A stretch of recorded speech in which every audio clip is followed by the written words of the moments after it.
si Mama Pig nakalabas sa ating DIY na farrowing pen. Kailangan nating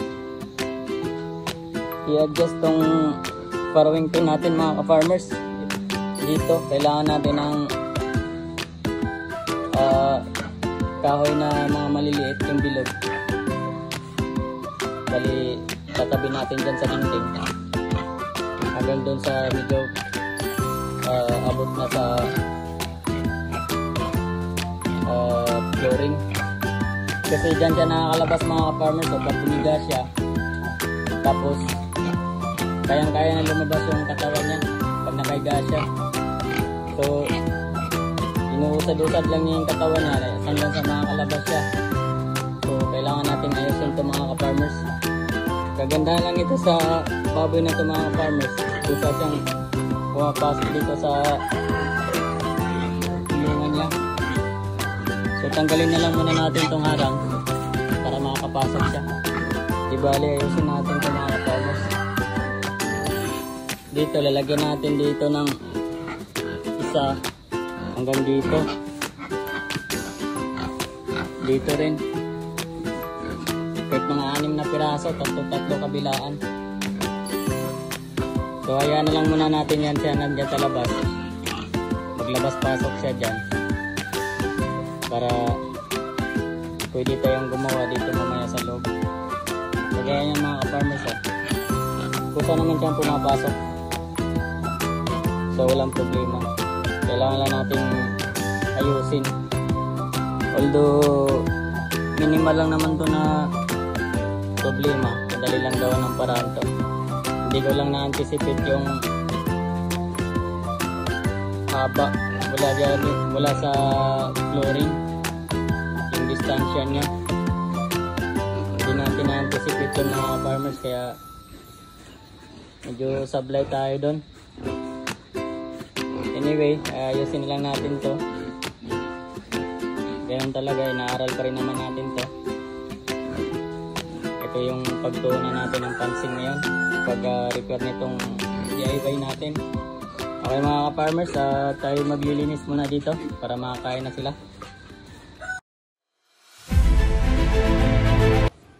Ayan, ito yung gagamitin natin mga ka-farmers. Itong balik ko, papuntahin natin sa labas. Yan ganyan.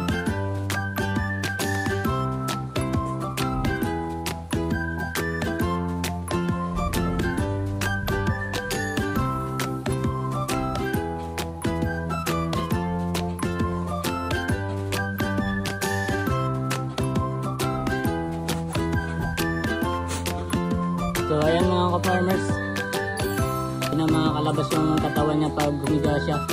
Nakarangan siya ng kahoy na nilagay natin. So hindi na siya makakalabas mga ka-farmers. Tingin ko safe na tong Mama Pig natin. Ayan mga ka-farmers, makikita natin yung kahoy ay baluktot. Bali yung pagka-baluktot niya pinalabas ko para pag humiga siya mag-slide lang. Ayan, nakabaluktot yung mga kahoy na yan sa labas. Ganun din sa kabila. Ayan, makikita natin nakabaluktot sa labas.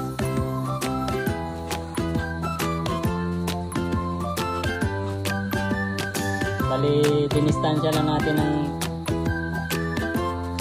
bawat isa mga ka-farmers para pag may diit hindi maharangan pag dumidit, para iwas sa ipit. Ay mga ka-farmers, kagaya din sa kabila. Yun kasi yung purpose niya mga ka-farmers, kung makikita natin. Ayan, bali yung katawan niya nasasalag dun sa kahoy. Like yung una na ginawa natin mga farmers na walang ganyan, yung walang harang.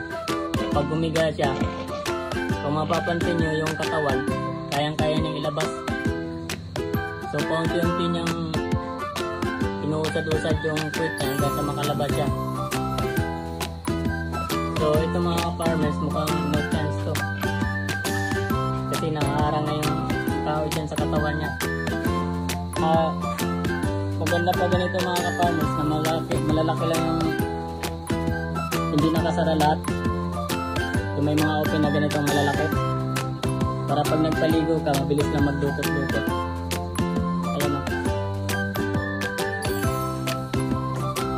ay kita natin.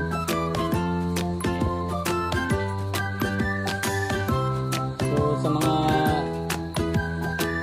backyard racer dyan na balak mag-DIY at gusto makatipid, baka sakaling makatulong tong ideya natin. Kasi gumastos lang ako dito ng 600 mga ka-farmers sa mga materialis. Dali yung labor kasi dito na kunin kagot. At ako naman ang gumawa nito. Ako lang yung gumawa. Pero ang tutusin mga farmers, parang nasa mga ano rin to, may libo. Mga 2,000 kung sasamahin yung labor. Kasi 2 araw ko itong ginawa mga farmers. Actually hindi naman talaga buong 2 araw kasi ginagawa ko lang to pag tanghali, pagkatapos magpakain sa mga baboy, saka natin to ginagawa. So parang kung susumahin na trabaho, parang 1 araw lang to o may 1 araw. Kasi pasundot-sundot lang yung trabaho natin dito mga ka-farmers. Gawa ng meron din tayong mga ibang gawain. Ayun mga ka-farmers, makikita natin sa taas. Hindi masyadong sarado yung ginawa ko. Kasi hindi naman siya makaka-akyat na yan. Bali, ilagay lang natin yan para mailang siya na tumayo. Baka sasampa siya dito. Pag di natin nilagyan yan, baka sasampa siya dito. So since meron yan, yung harang na yan, mailang siyang sumampa. Ayan. Ayan, madali lang to mga ka-farmers. Basta importante lang yung ganito gagawin nyo para mas matibay. Pagpako kasi mga ka-farmers, sa katagalan na umuuga-uga to, lalabas yung mga pako. Unlike ng ganitong bakal, ayan o, tinupi natin dito. Bali, ginamitan ko lang to ng barina. Binutasan natin patago sa kabila, tapos tinusok ng 9mm na bakal. Lahat ng mga poste na yung mga farmers, ayan o. Yung may mga buong kawayan.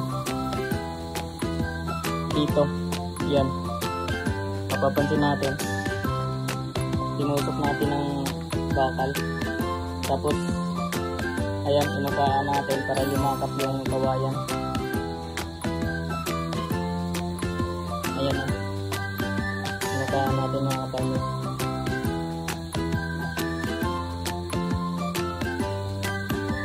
Tapos yung dito, ayan, mapapansin natin, ayan, screw yung ginamit ko dyan mga farmers. Nalalayan ko na lang ng pako. Mas maganda kasi pag screw mga farmers, permanente yung higpit nya, hindi siya umaatras. Kahit na mauuga-uga yan, hindi kagaya sa pako na lalabas at maaaring disgrasya pa yung alaga natin pag lumabas yung ulo ng pako, baka sasabit yung katawan niya.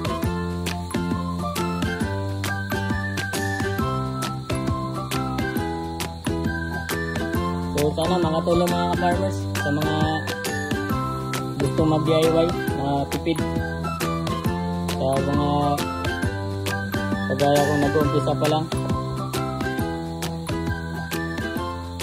So mga ka-farmers,